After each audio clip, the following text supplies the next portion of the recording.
Head coach Tony Granato is here, and we'll take questions. So you've got this week before a 3-week break.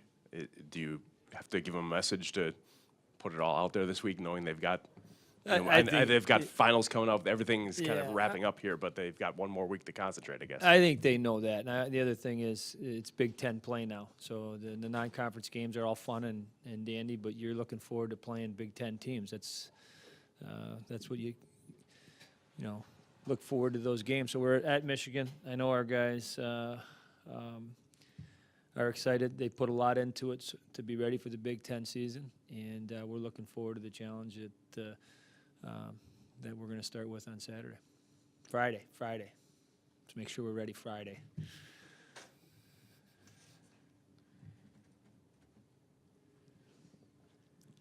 Has anything struck you about how the Big Ten has performed in non-conference this season? I mean, well, you and the other teams, obviously. I think the Big Ten's certainly had a respectable start in the non-conference games. Obviously, the records in the non-conference games are a real positive thing, especially in the ranking side of things.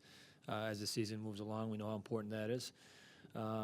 Penn State's obviously out to a great start, Ohio State as well. I think Michigan's team is still young and trying to find themselves, but they'll still be an elite team. So we all know Minnesota. Michigan State's, coming too. They're improving. So it's going to be a fun season for everybody. I think everybody is optimistic coming in. I think they all have reasons to be optimistic, and we're finally, underway now that a couple series started last week.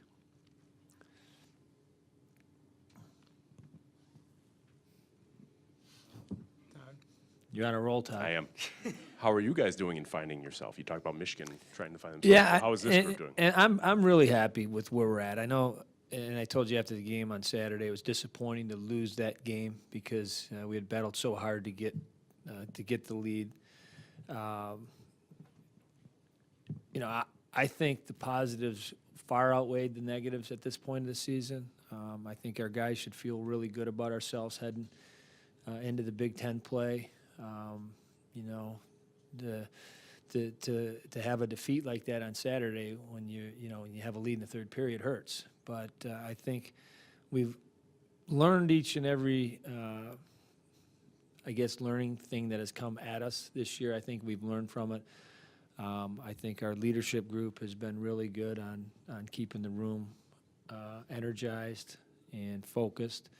And this is a big week for us to prepare and get ready. And we're all 0-0 now. And with what we've learned from ourselves, I think we've learned we can play with anybody. We got a very dynamic offensive team that can score. Now we got to become more consistent without the puck and keeping it out of our net. Andy. Tony, you've been moving your D pairs around here of late. What's prevented you from getting some level of consistency with that group? Is it just your desire to experiment? Is it that would be probably more so than anything else. We're trying to find the right mix and the right combinations, and even the right pairs to play with which forward lines is another thing we've been fooling around with. So we haven't found the perfect pairs or perfect situation yet. The group's been inconsistent. I mean, that's why we've given up as many goals as we have, and especially when the games have been on the line. So I think that's the one area we're going to strive and focus on trying to become more consistent with.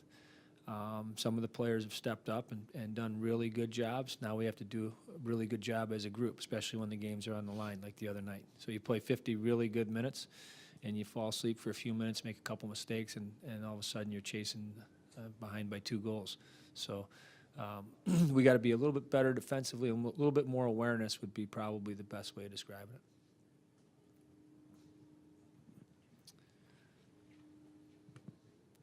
Bessie's gotten a stretch going of some goals in consecutive games. Do you see when he gets rewarded that it maybe sparks him a little bit more when he gets the goal? Yeah, the thing that I like about Bess is his play without the puck. That's the one thing. He was, from what I've seen, he can always finish. He can always make plays when he gets the puck. But I think he's becoming better at getting it back for our team. I think that's a big commitment by him to be a better line mate, to be a guy that is more complete in his game. And the goal he scored on Friday night, the net front presence goal, we had so many quality chances that we couldn't solve this guy. And he just said, well, if we can't score on him, we shoot at him. Let's make sure we get a chance with a screen. And the little guy like that battled like crazy for position in front of the net for a big goal. So I think he's becoming a more complete player. I like the way he's played the last couple of weeks a lot. And I think he's got a lot of confidence right now. And I think him and Seamus together are a good pair on that line as well. Tony, you obviously have some familiarity with the coach at Ohio State, but personally, how are you with the other Big Ten coaches? What's your relationship with the Lucias and the Berensons? And good. I mean, good. I mean, Red, I've known for years through the pro hockey thing, and I was in Detroit the last 2 years, so I got a lot of respect for Red. Danny Lucia, I've worked together at different USA hockey camps and stuff. So I am guy in Penn State I know as well.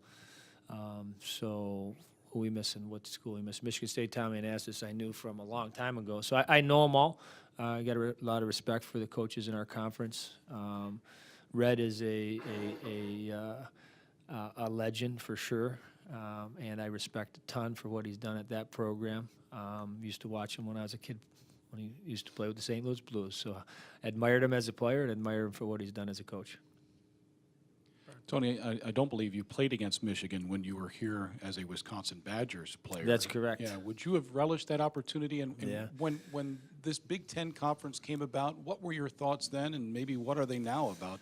Yeah. Maybe the future of this. Well, I do remember watching Michigan play one in the late 70s here when I used to come up from Chicago to watch Mark Johnson and the boys play. So I knew of the Michigan program as a kid. Then when we did play college hockey here, obviously we didn't have any games against them. But,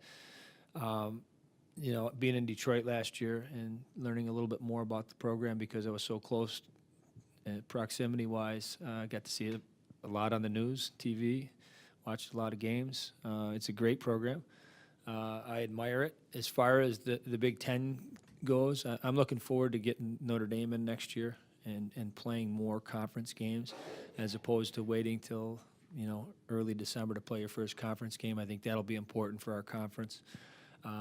But I think it can be a great conference. I think we talked about a few minutes ago, the record of our non-conference this year is outstanding. So I think our conference is going to continue to get better and better. And so I think eventually if we can maybe add one more team in a year or two and get 8 teams to it, would be a better conference.